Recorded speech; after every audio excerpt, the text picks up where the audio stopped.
Olá, bom dia a todos que estão aqui hoje conosco no nosso terceiro dia do curso de verão em Direitos Animais. No dia de hoje nós teremos três participações da doutora Claire Lindsay, que já está aqui conosco, e mais tarde, às 6h30, nós iniciamos também com a Luísa Medeiros Werner e com a professora doutora Fernanda Medeiros. Então é um prazer hoje estar aqui com a Claire, que é professora do Centro de Ética Animal da Universidade de Oxford, e também com a professora Paula Brigger, que vai participar aqui conosco dessa conferência de hoje. Dúvidas, enfim, comentários, vocês podem colocar no chat. A Claire ela vai fazer a conferência em inglês, mas ela vai falar, né, pausadamente, enfim, e se alguém tiver alguma questão, pode ir colocando no chat, que depois a gente faz a tradução e encaminha para a Claire. Infelizmente, né, o nosso curso, ele não conta assim com muitos recursos, a gente se desdobrou aqui para manter essa tradição do curso, então no momento não foi possível fazer, né, uma tradução simultânea, mas eu acho que vai ser tranquilo para todo mundo acompanhar a conferência da Claire. Então, Claire, muito obrigada, eu passo a palavra para a Paula, que vai fazer a apresentação. Obrigada. Então, boa tarde a todos, né? Eu vou fazer aqui uma breve apresentação da doutora Claire Lindsay. O nome da conferência, então, é Developing Animal Theology, a Brazilian Journey. A doutora Claire Lindsay é vice-diretora do Oxford Center for Animal Ethics, professora de Teologia Animal. O celular está apagando aqui. Na Graduate Theological Foundation. Ela é doutora em Teologia pela Universidade de St. Andrews e coeditora do Journal of Animal Ethics e coeditora também da Paul Grave Macmillan Animal Ethics Series. Ela é autora do Developing Animal Theology e 6 outros volumes coeditados com Andrew Lindsay sobre ética animal e teologia animal. Então, sem mais delongas, né? Seja bem-vinda, professora doutora Claire Lindsay. Welcome, Claire. Oh, thank you so much for having me, Letitia, Paula. It's wonderful to be talking about animals in Brazil. I apologize in advance if my dog Max makes some noise during my presentation. You know, he's an animal, he likes to join in. So I'm delighted to talk to you about Developing Animal Theology, which is my book published with Routledge. It came out a year and a bit ago, and this is really the product of my doctoral thesis, which was on Leonardo BOFF'S, a Brazilian theologian who I hope many of you have heard of, and who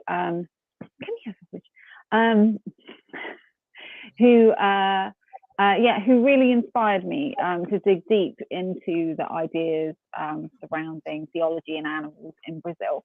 And during that doctorate, I traveled there and interviewed some people, and I'll be telling you a little bit about that today. So my next slide. So, oh gosh, it's a bit pale.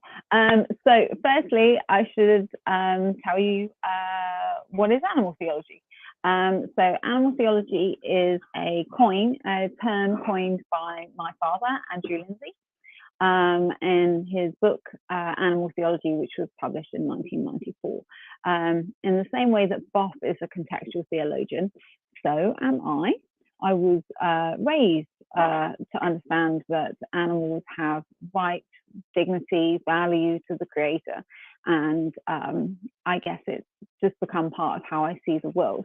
And so when it came to write my doctorate, writing on animals and developing animal theology became a natural extension of my worldview, as it were. Now, there's a lot in the book about what animal theology is. Max, come here. I'm sorry. 1 second. Come here.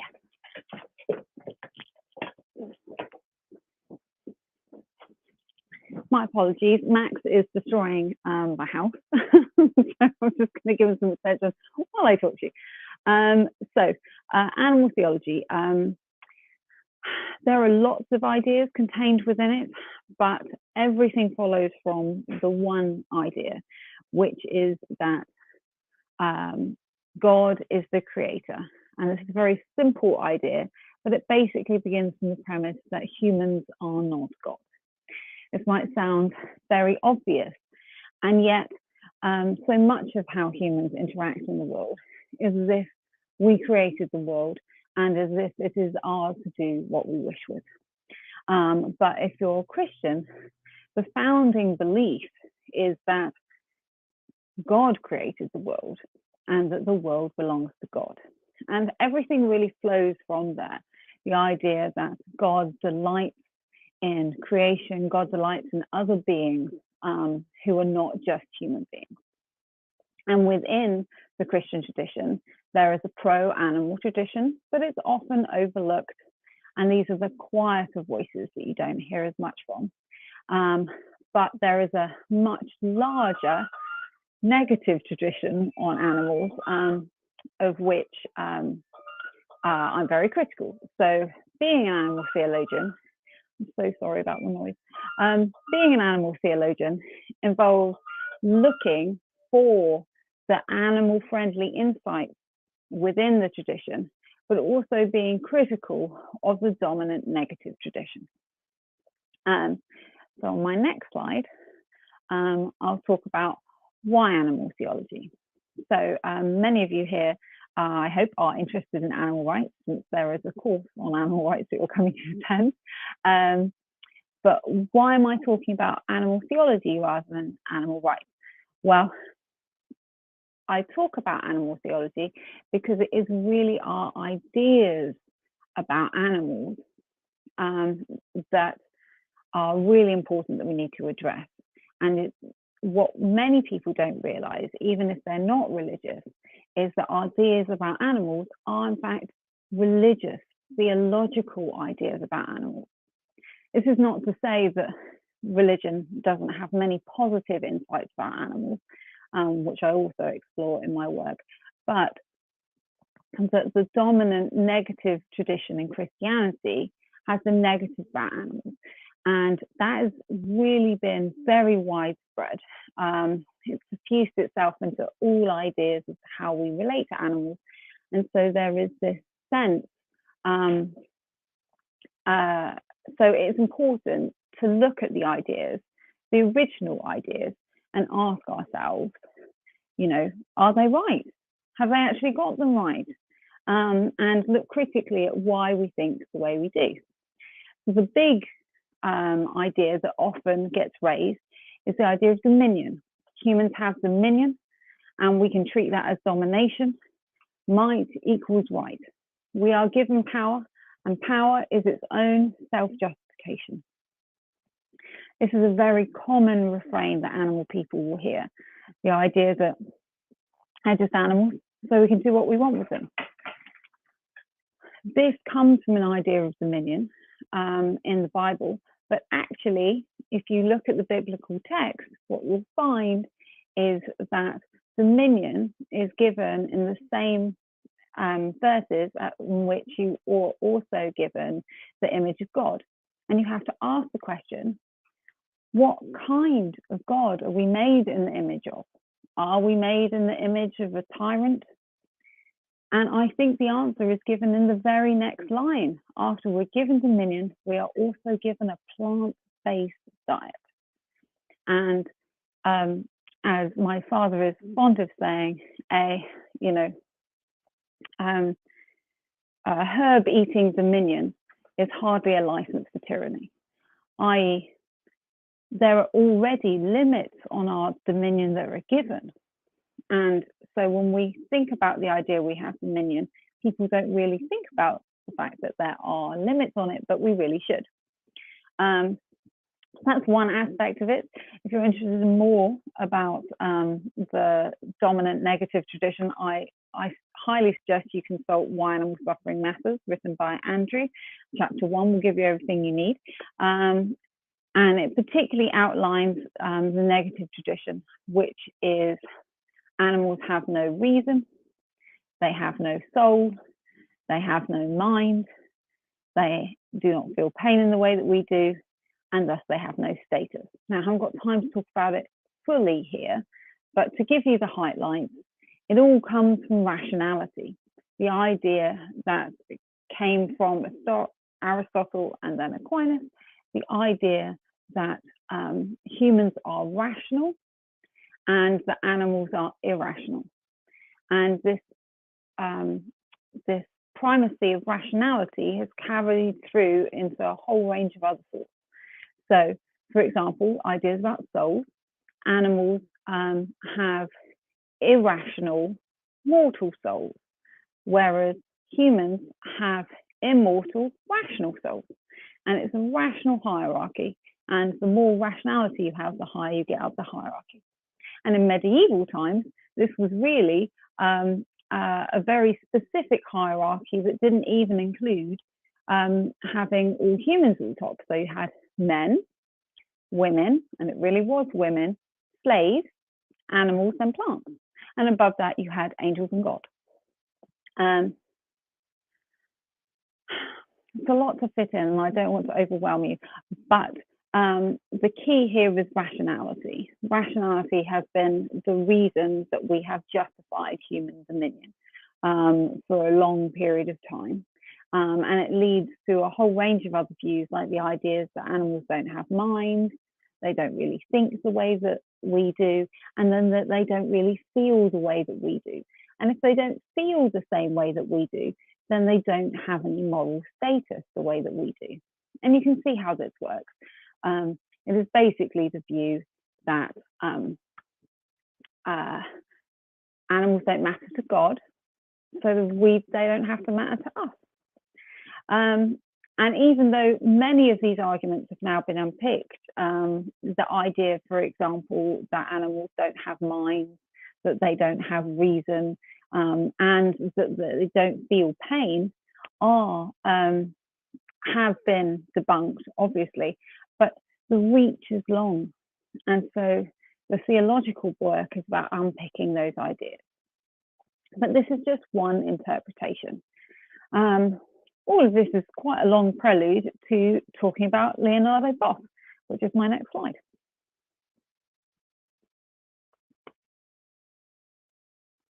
I'm sorry, I'm not controlling the slides. All right, okay. Why Leonardo Boff?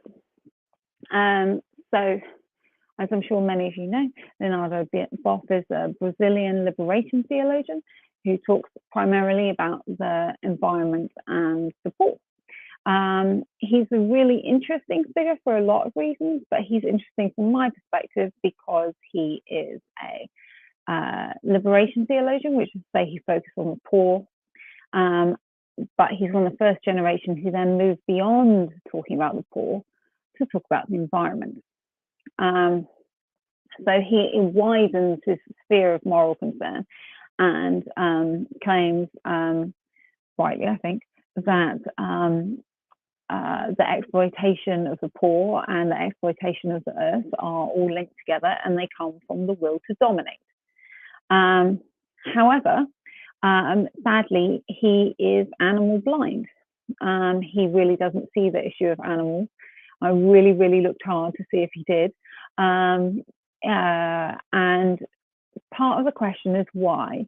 And I think at least part of the answer is that he is very steeped in the Christian classical negative tradition towards animals. And it is actually really hard to escape. But despite this, his work has some really interesting ideas about our relation to the rest of the world, our relationship to God, which I think can be used to construct a better animal theology. And so that was the work of, that is the work of my book. Next slide, please. So his classic work is Jesus Christ, Liberator. And whilst I haven't got time to tell you about the whole of the text, it was really controversial at the time. It was written during the Brazilian military dictatorship, and it was seen as a kind of call to arms, a invitation to resist, that God was on the side of people who needed liberating. And that's the main message of the book. There is an invitation from Boff, what he terms as Latin American hermeneutic, which is really about seeing the context around you. So from a theological perspective, he asks the question, you know, where is God? And he reads into the biblical witness, the Beatitudes, Matthew 25, the idea that God is on the side of the poor, the weak, the marginalized, the oppressed. He's not the only one to do this. There's a huge liberation theology movement at this time in Latin America. But he is the only one who later goes on to be silenced by the Vatican for his perspective. So he is a very controversial figure, and that eventually ends up with him leaving the church. From our perspective, though, there are some really interesting ideas here. And one of them, I've talked about context, seeing Jesus where you are. A second is understanding Jesus as a being for others. Now, what does that mean? That is a notion for Boff that Jesus is a being that exists for others beyond himself. That a notion of service, but further than that, it is there a notion of being for and being with the oppressed. That God is essentially on the side of the oppressed and with them. Now, he didn't go on to express this as fully as he would have liked to because of the military dictatorship, but I think the message is nonetheless pretty clear if you're paying attention. His final point, which is really interesting from an animal perspective, is that he says that Jesus has a special concern for the periphery, for the poor, the weak, the marginalized, for those people who can't speak for themselves. And the poor especially is his focus here. So my idea here is that this is one way in which liberation theology can apply to animals, and I developed that later. And what's important is that Boff sees Jesus as challenging us to interpret the gospel for how we live our lives today. And I think that that's actually a really important idea for Christians, because it's very easy to look at the Bible as a historical text with historical relevance, but actually the teachings of Jesus are much more about how we engage with the world now. You know, as Christians, what does it mean to be a being for others? What does it mean to be concerned with the periphery? And these are the questions that Boff really challenges us to see. Next slide. So Boff is a Franciscan, and he writes his next book in the 1970s on, well, he's written many books, but I focus just on a few as we go along, because he's the author of about 80 different books, and that's way too much for a PhD. But his book, St. Francis, A Model for Liberation, should be, and I was very hopeful that this was going to be a book that was really, really going to say something about animals, going to say something profound about animals, because, as you know, St. Francis was the patron saint who was much more committed to animals. And the stories about St. Francis, the one he helps for a wolf, he moves the worms off the road, he preached to the birds. You know, all of these are signs that he's one of the biggest figures in the tradition about animals. And he's one of the real positive figures. And so I was hopeful that Boff would explore Francis from an animal perspective. Instead, what I found was quite unusual to me, but actually turns out to be perfectly normal, which is to say Franciscans don't really write about animals. They talk about peace, they talk about justice, sometimes they talk about the environment, but yet very little emphasis is actually placed on St. Francis' relationship with animals. And it's not something that's been explored in great depth. And so Boff continues that tradition and doesn't talk about animals really. He talks about them as metaphors for humans. He talks about them as examples of how we should live our lives, but individual animals and our relationship to them is not something he talks about. Having said that, he does make some relatively interesting insights that I think can be applied to animals. The first is that, inspired by St. Francis, he thinks that the way we should approach our relationships with the world is one of gentleness, and that gentleness with the world allows for communion both with God and for other people. He envisions an inclusive fraternity and talks about humans co-living in the world. Really powerful ideas. But again, he doesn't really explore what that might mean for our relationship to animals. And then he talks specifically about praxis, that is practical action, in relation to the Franciscan vision. And that praxis for him in this context is really a rejection of domination, to live gently in the world. So it's a really interesting, and as you can see, there are a lot of possibilities there in terms of ideas. But he really does overlook the actual man, Francis' concerns for animals.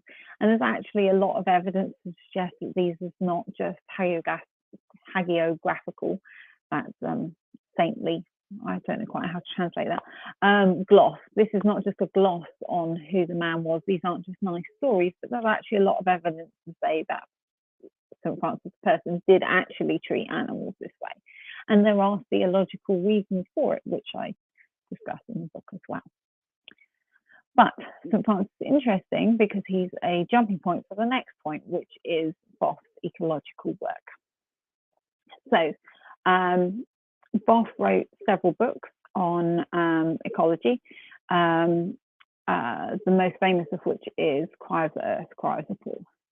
And basically in them, he identifies poverty and environmental destruction as basically the results of similar processes of oppression, and the idea that humans can infinitely progress, the idea that we can infinitely expand, that we can infinitely get better, has created an idea that the earth is an unlimited resource that we can do what we want with, and that this is responsible for both the oppression of humans and the oppression of the environment.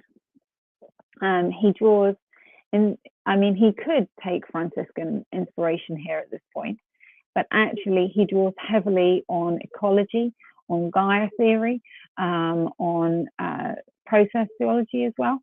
So he puts a heavy stress on ecology, that life exists in a delicate balance, and that life is guided by what he terms a divine energy. And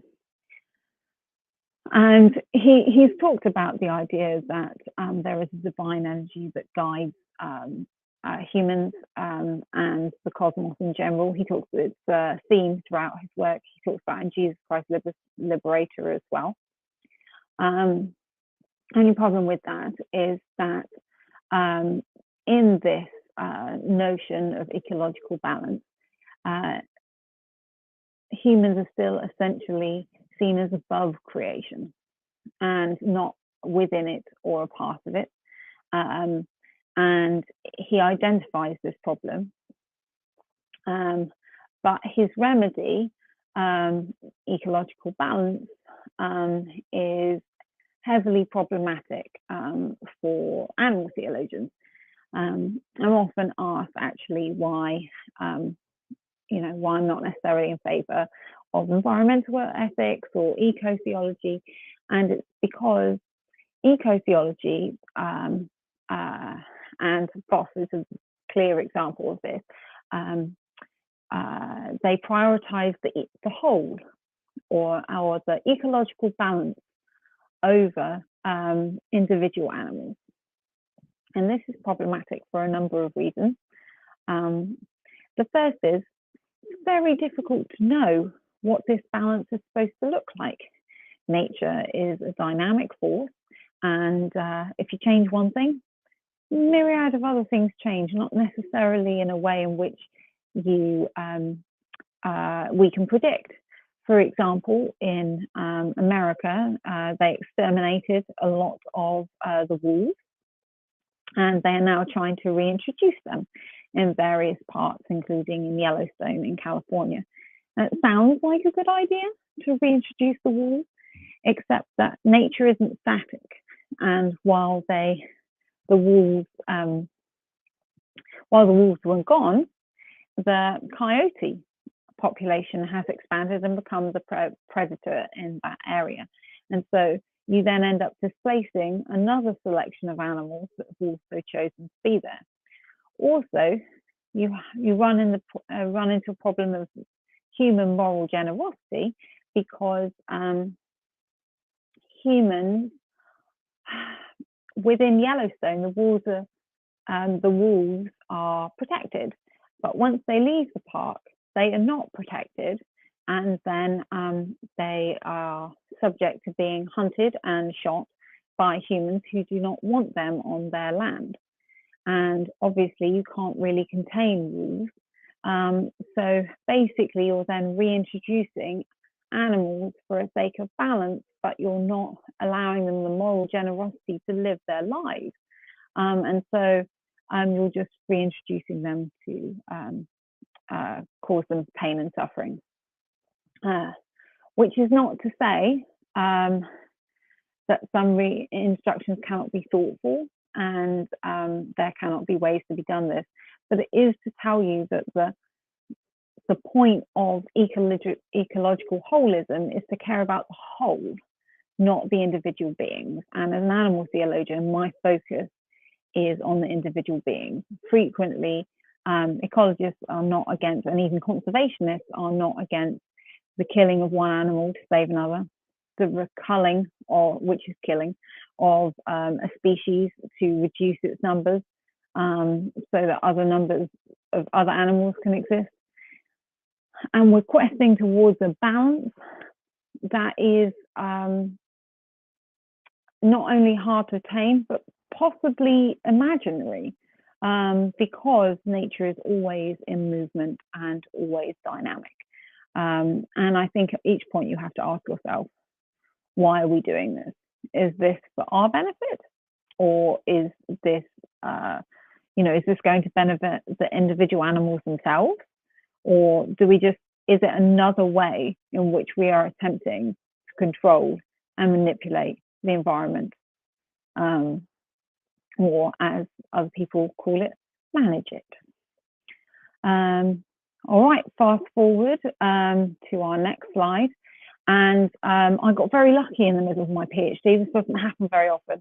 I was busy writing a Brazilian critique, a Brazilian animal critique, and then Pope Francis became Pope, first Latin American Pope, and the first to really show a sustained consideration of creation.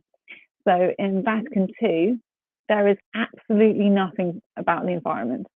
There is no real sustained theological thought on the environment at all. And what you see over the next 50 years is a gradual increase in ideas about animals, and I detail that in my book too. Catechism in 1994, I think, talks about animals. But again, it does that classic thing where it says, they give glory to God and these kinds of things, but still maintains the use of animals. Says they're important to God, but we can use them, we can hunt them. That puts no limit on human use of animals. And that's classic in the Christian tradition, especially the Catholic one, that the only limit on what we can do to animals is that which might hurt humans, not that which might hurt the animals themselves. Now, this shifts with Francis. It's very exciting. in his very first papal statement, he says that humans have a vocation of being protectors of creation. This is huge. And then he goes on to explicitly state that it means protecting all creation, and it means respecting each of God's creatures and respecting the environment in which they live. So immediately, high hopes, the inaugural Mass, maybe things are shifting. And they are, a little bit. Next slide, please. So in his papal encyclicals, Lumen and FIDEI, but especially LAUDATO Se, BOFF actually is kind of suffused into Laudato Si. He doesn't, unfortunately for my doctoral thesis, Pope Francis doesn't reference him specifically.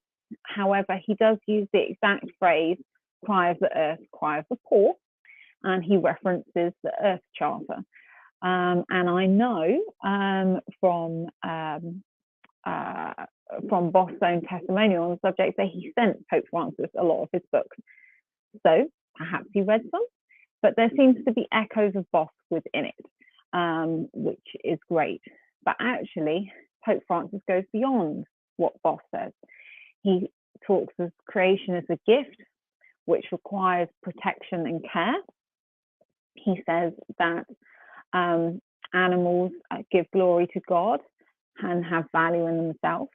He also explicitly says that we do not have the right to cause them extinction. And so he does go beyond Boff's eco-theology. It is limited. There isn't a word about animal suffering in it, sadly. And there isn't really any sustained meditation on animals, especially in relation to animal agriculture and his concern about climate change. There were some natural ways in there, but it is still further than the Catholic Church has chosen to go. Well, next slide. So when I came to Brazil, I was lucky enough to interview a lot of liberation theologians. One of them, Luis Susan, had actually written the first Brazilian animal theology, which was fantastic. And he's actually a pupil of Boff, so I know that he has at least read some animal theology, a liberation theology of animals. Also gave me the chance to interview some fabulous people, all of whom were working on animal things in different ways. Some animal lawyers, some people who were busy protecting cats in Rio, had a cat colony and was taking care of them all, very hard job. And some people engaged in practical liberation theology. And this really helped me see what was the context, because actually that is the heart of the thing we can learn from Boff. Seeing the context and seeing how we've got ourselves into this situation. I'm really sorry, my dog's about to bark. That's the vegetables being delivered to Max. Max. Sorry. Anyway, so as a white English girl, I am profoundly indebted to those discussions and interviews. I'm sorry, 1 second.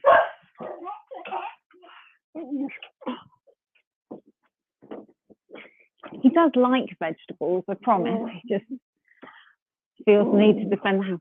Okay. Sorry. It's a problem with Zoom, isn't it? Anyway, those discussions stopped me from floundering in a Eurocentric perspective and were essential to my work. And you can read excerpts of all of those transcripts where they talk about particular Brazilian issues like Vacajada and the Brazilian constitution and how those things help their. Oh. Thanks for t-shirt class. Max is welcome. Yeah, it really helped me see the issues from a Brazilian perspective. All right, next one.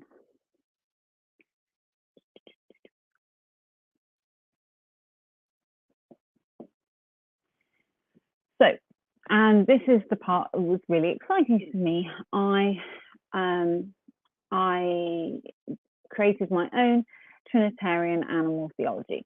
Now, in the tradition of feminists before me, I think renaming things, though to be fair, some men have done it too, like John Macquarie, it helps us reconceive and reimagine how we think about God in our lives. So I reconceived the Trinity as gentleness, fraternity, and solidarity. I kept fraternity, even though I could have gone for sorority, because I wanted to echo BOFF'S words. And the idea really is to think about how would it change our relationship with God if we thought of God not as the Father, but as gentleness. What does that look like?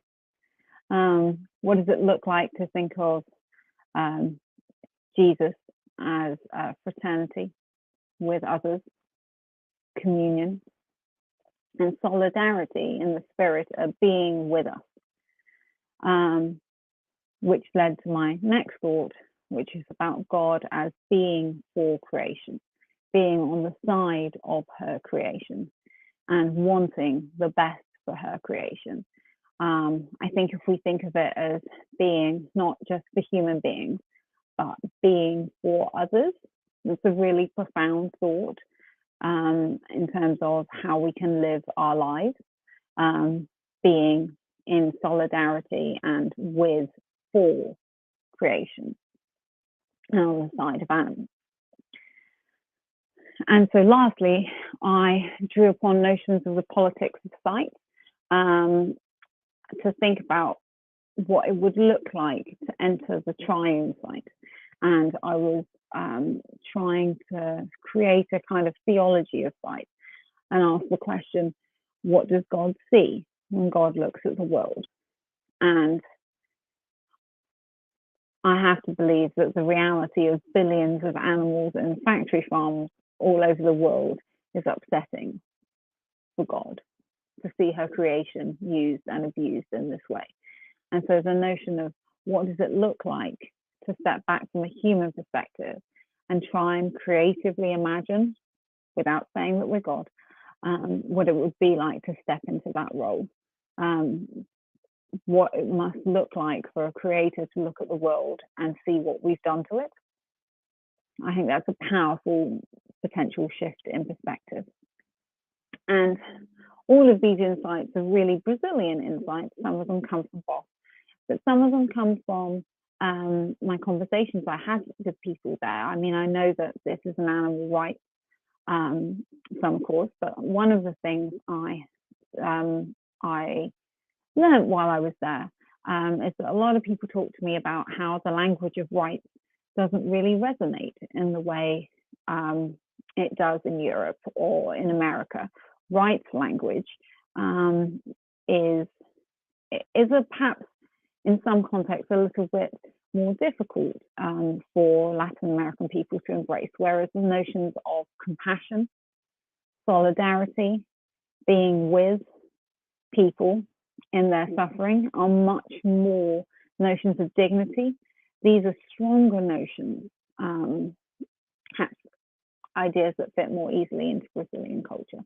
Now, I don't know if that's true, and you know better than me, so perhaps it's something we can talk about in the discussion. But for me, that was a really interesting idea, because when I think about talking in different contexts about animals, I'm always aware that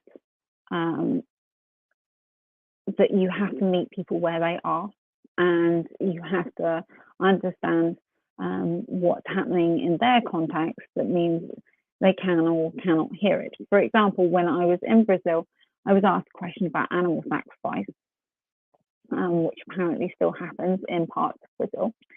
And what was really interesting was, while I was talking about animal sacrifice, somebody else said that there is, and I've forgotten the name, but there is a specific person in the northeast of Brazil who is replacing animal sacrifice with plant sacrifices.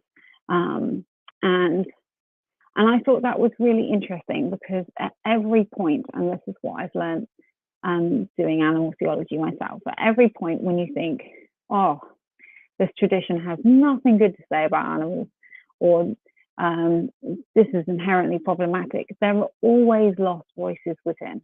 There are always solutions within your own culture, within your own context, that speak to animals. And there are always those voices that have been overlooked on animals. And to a certain degree, that's our job to find.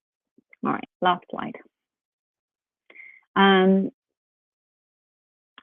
So, like all of the best journeys, it is to a certain degree unfinished. I didn't get to spend as much time as I wanted to in Brazil, soaking up all the wonderful context and ideas about animals and theology, lived theology that's very powerful there.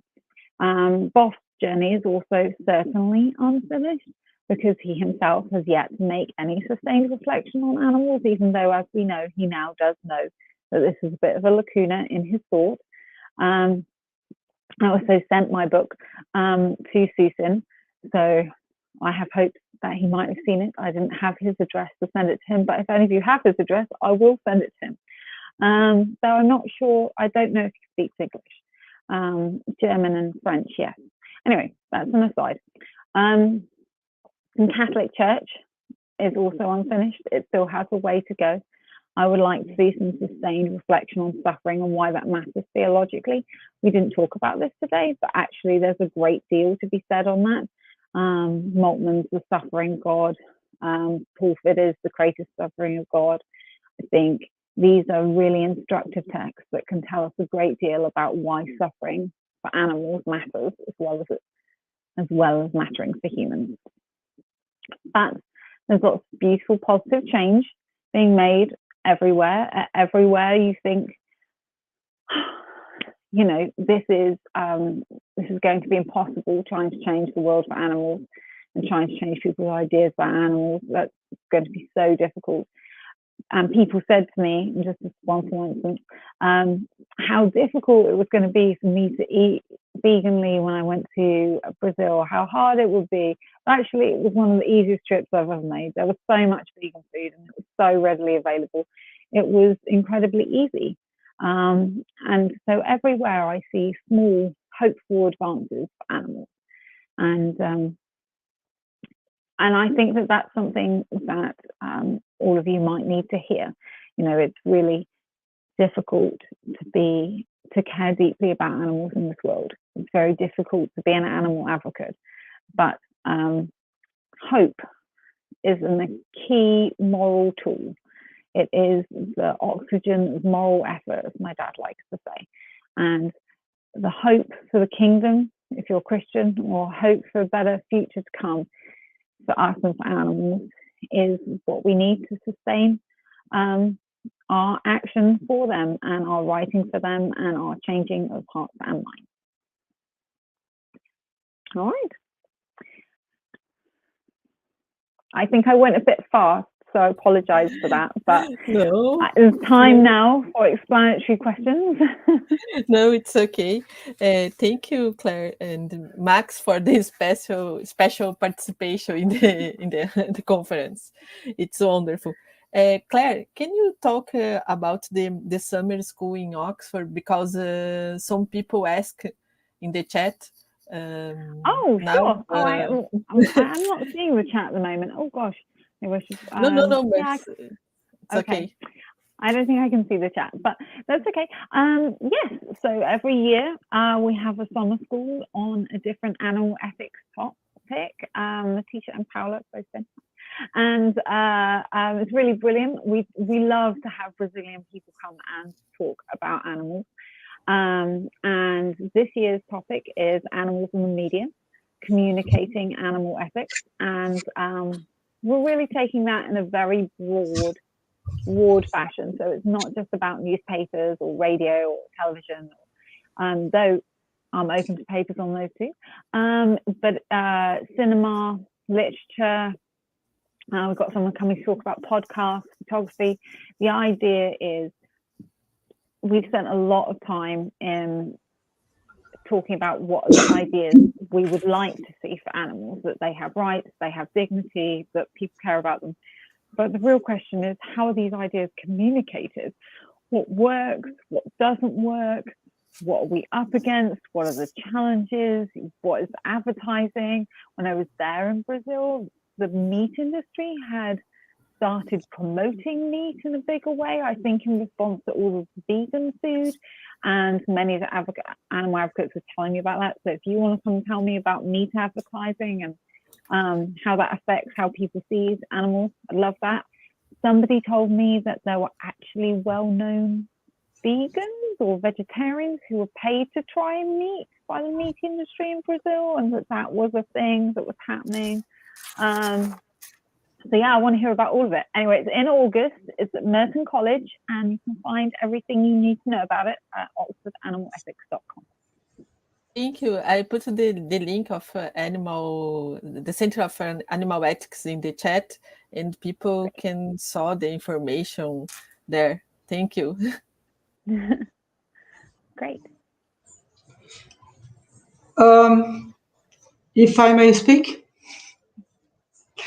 Well, it's not exactly a question, but just more a remark about the idea of dominion versus animal sentience. And even like yesterday, our friend Gabriela talked about dominion versus stewardship.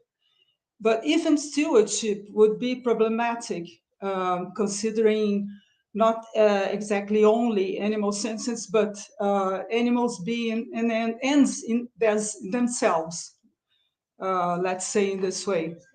And about liberation theology, the remark is that it concerns about animal exploitation of the poor, exploitation of the planet Earth, but does not include animals. And I think it seems very much like my talk of the day before yesterday, that animal liberation is not compatible with liberation theology or even traditional environmentalism, which is, they are both very anthropocentric and speciesist. I think liberation theology follows very much the same kind of thought of traditional environmentalism. Okay. I'm sorry. I think sorry? Okay. I was not hearing you very well, and I think I took some notes in a way a bit maybe confusing, but No, that's okay. They're both great questions. I think stewardship is not enough. The word I like is service and responsibility. I think if you take a Christological view, what you see in the Bible is the higher sacrificing itself for the lower. That's the model that Jesus gives to the world. The God sacrifices his only son for the world, and it is for the world, not just for humans.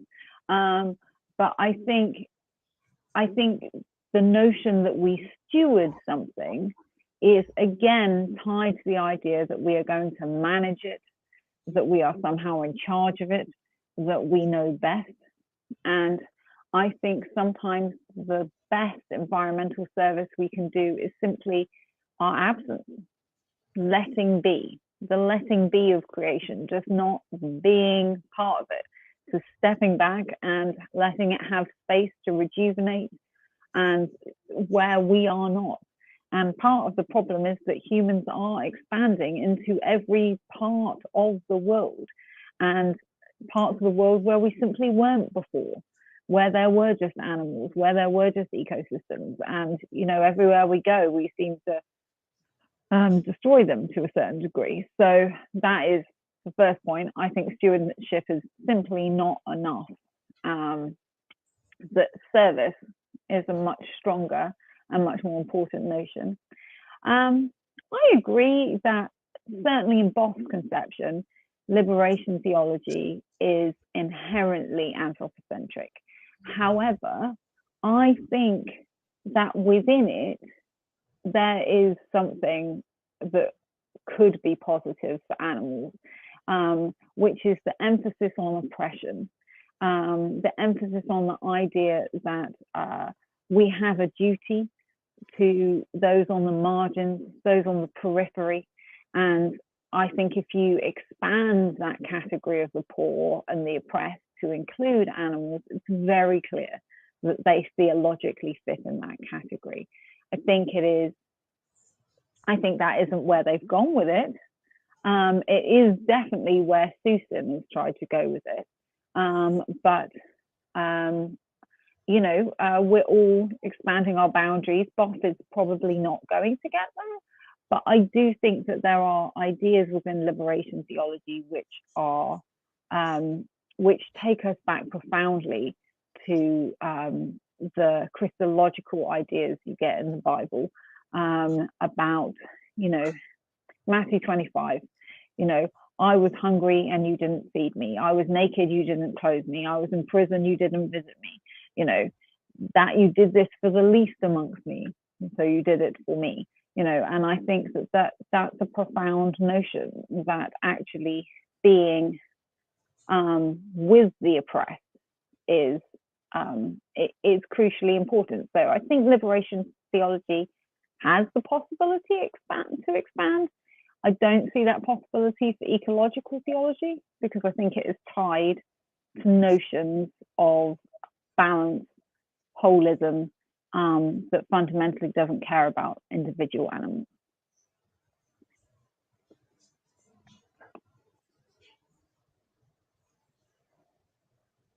Okay, I think it's time. Thank you, Claire, for being here with us. It's a pleasure, and I hope that maybe next time you come in Brazil here. Would love to come to Brazil. And you hope that it's possible to come to Oxford. Maybe not next year, but in the future. Thank you so much, Paula. Thank you.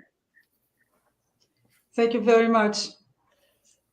It was a very nice presentation and a very important issue, very important things to discuss in order to go ahead. Wow, thank you so much for having me. And you know, I realize not everyone got a chance to ask questions, but you know, do feel free to reach out. My email's on the website if anyone has any questions or any thoughts to share. Ok. Pessoal, eu só vou dar um avisinho aqui, né? Nós nos encontramos então mais tarde. Hoje ainda tem a fala da professora Fernanda Medeiros e da Luísa, então às 6h30 nós nos encontramos novamente. Thank you, Claire, and I hope I see you soon, personally. Thank you. Thank you so much for having me. Bye. Bye-bye.